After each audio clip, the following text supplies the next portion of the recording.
Hi friends, hope you are doing well. Income tax में assessment के दौरान जो 142(1) की क्वेश्चनरी इश्यू होती है उसका रिप्लाई देना मैंडेटरी है। अगर हम रिप्लाई नहीं दे पाते कुछ कारण से तो उस पर 10,000 पर इंस्टेंसेस पेनल्टी लग सकती है और वो पेनल्टी लगती है सेक्शन 272(a)(1)(d).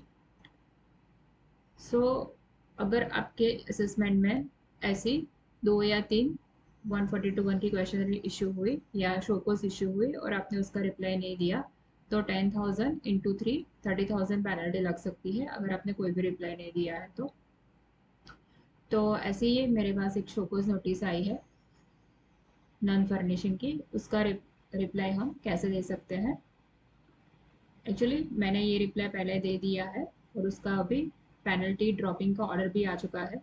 तो मैं इस वीडियो में वो रिप्लाई हम कैसे ड्राफ्ट कर सकते हैं और उसके साथ वो ऑर्डर की कॉपी है वो भी शेयर करूँगी कि असेसमेंट यूनिट ने हमारा रिप्लाई कंसिडर करते हुए पेनल्टी को ड्रॉप कर दिया है। So let's get into it. सबसे पहले ये नोटिस देख लेते हैं। Notice for penalty under section 274 read with 272(a)(1)(d) of the Income Tax Act. In the course of assessment proceeding for the AY 1718, you have failed to comply with the notice 142(1) dated so and so, having been so and so. You are required to show cause why an order imposing penalty of 10,000 per default under section 272(a)(1)(d) should not be passed. ठीक है, ये show कोज है, SSC को आई है, reply नहीं furnish किया है। अभी उसका हम इस शो कोज का रिप्लाई कैसे दे सकते हैं, let's see.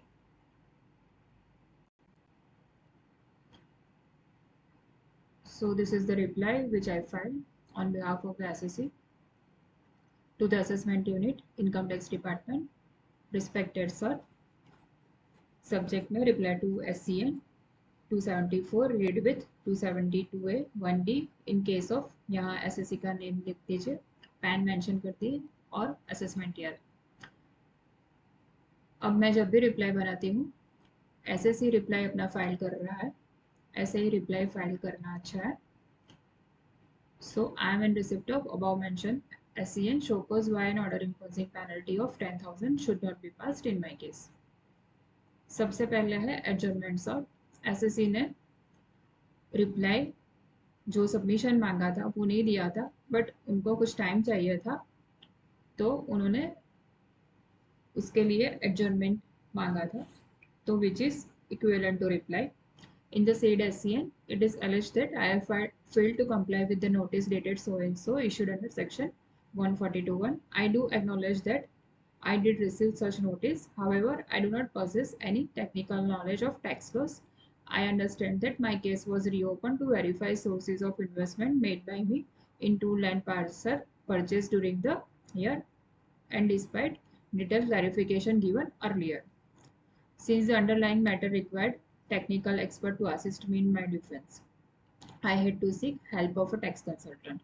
Hence, when I received notice 142(1), for which due date of submission was so and so, I sought an adjournment of 15 days to enable consultant to prepare and submit reply on my behalf. मतलब SSC को कोई tax का knowledge नहीं था और उसको consultant appoint करना था, इसलिए उन्होंने 15 डेज की एडजर्नमेंट सॉर्ट की थी। Afterwards, I did not receive any communication from your side accepting or rejecting my request. Hence, I assume that my request was duly accepted. Afterwards, I directly received this show cause which I duly comply with. ठीक है, अगर आप income tax portal में जाते हैं तो sort adjournment का जो ऑप्शन होता है उसमें हम एक बार एडजर्नमेंट सॉर्ट कर लें, फिर एक ईओ के पास भी एक पावर है कि वो एडजर्नमेंट एक्सेप्ट करे या रिजेक्ट करे। जनरली कोई एक्शन ईओ लेता नहीं है एक्सेप्शन का और रिजेक्शन का, मतलब जो ईओ ने एक्सेप्ट नहीं किया है या रिजेक्ट भी नहीं किया है तो ऐसा माना जाता है कि एडजर्नमेंट उनकी एक्सेप्ट हो गई है, जो रिक्वेस्ट है एडजर्नमेंट की। तो ऐसा इस केस में भी हुआ था, 15 डेज की एडजर्नमेंट मानी थी और उसके बाद सीधी शोकोज आई थी। Then full cooperation during the assessment and assessment completed under section 147, that is regular assessment. Further, in my case, assessment was completed under 147, read with 144B, which is section of baseless assessment and not under section 144. Based assessment नहीं हुआ था, मतलब SSC ने जो भी details मांगी थी उसको ड्यूली फर्निश किया था और उसके बेस पे जो असेसमेंट है वो खत्म हुआ था. Thus, assessment was framed based on the details and documents submitted as asked for. This means the subsequent compliances in the assessment proceedings was considered as good compliance and return income was accepted as assessed income. कोई भी addition भी नहीं हुआ था. Therefore, in such circumstances, there could have been no reason to come to conclusion that the default was willful. Hence, no penalty can be levied in such scenario.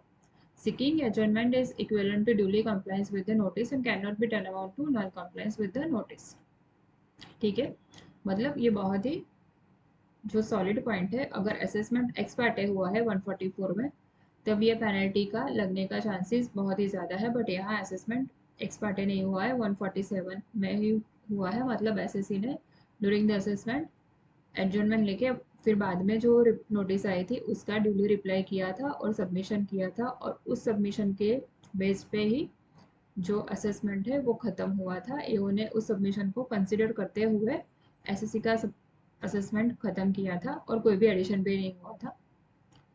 सो ये penalty को यहाँ नहीं लगाना चाहिए था, तो कोई पेनल्टी यहाँ नहीं लग सकती. I would like to rely on following judicial pronouncement in support of my contention. यहाँ जो भी आपकी एप्लीकेबल हाई कोर्ट या ट्रिब्यूनल है उसके एसएससी के फेवर में जजमेंट्स है वो कोट कर सकते हैं along with the citation.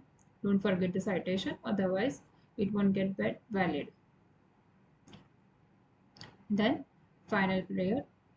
I have fully cooperated with the assessment proceedings by responding to the notices and filing information called for, and the assessment was completed under section 147, read with 143(3) along with 144B and not under section 144.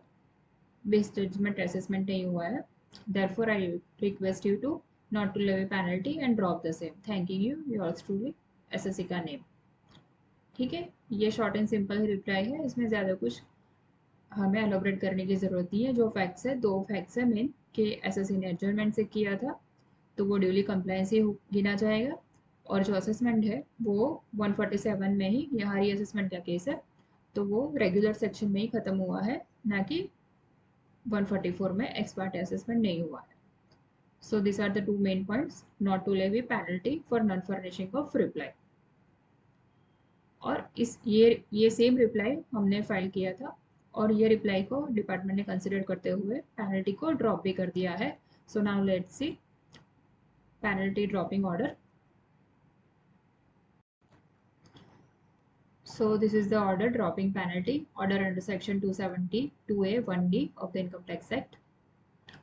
यहाँ analysis of the issue involved. Description of the issue. SSC has not complied with the notices issued under 142 and accordingly penalty proceeding was initiated against for the default. Show cause notice issue हुई थी. Then synopsis of the all submission of the SSC relating to the issue indicating the date of submission. SSC in his reply requested to drop the penalty proceeding, taking plea of the fact that assessment order was done under section 147 and read with 144B and not under 144.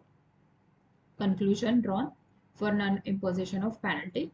After considering assessment history, it is found that SSC has replied during the assessment proceedings and assessment has been completed under section 147 of the Act. In view of the above discussion and considering facts of the circumstances of the case, the penalty are hereby dropped. This order has been passed with the prior approval of the JCIT. ये order की prior approval लेनी पड़ती है drop करने से पहले. So here department ने SSC की रिप्लाई को कंसिडर करते हुए पेनल्टी को ड्रॉप कर दिया है. सो फ्रेंड्स, आई होप ये वीडियो आपको पसंद आई होगी और आपको यूजफुल भी होगी कि जब भी नॉन फर्निशिंग की पेनल्टी की शोकोज आए तब आप फैक्ट्स पहले चेक करके अपना रिप्लाई कैसे दे सकते हैं, और डिपार्टमेंट अगर आपके फेवर में है फैक्ट्स तो डेफिनेटली पेनल्टी को ड्रॉप करेगा जैसे कि इस केस में किया हो. So thank you for watching my video. Have a good day.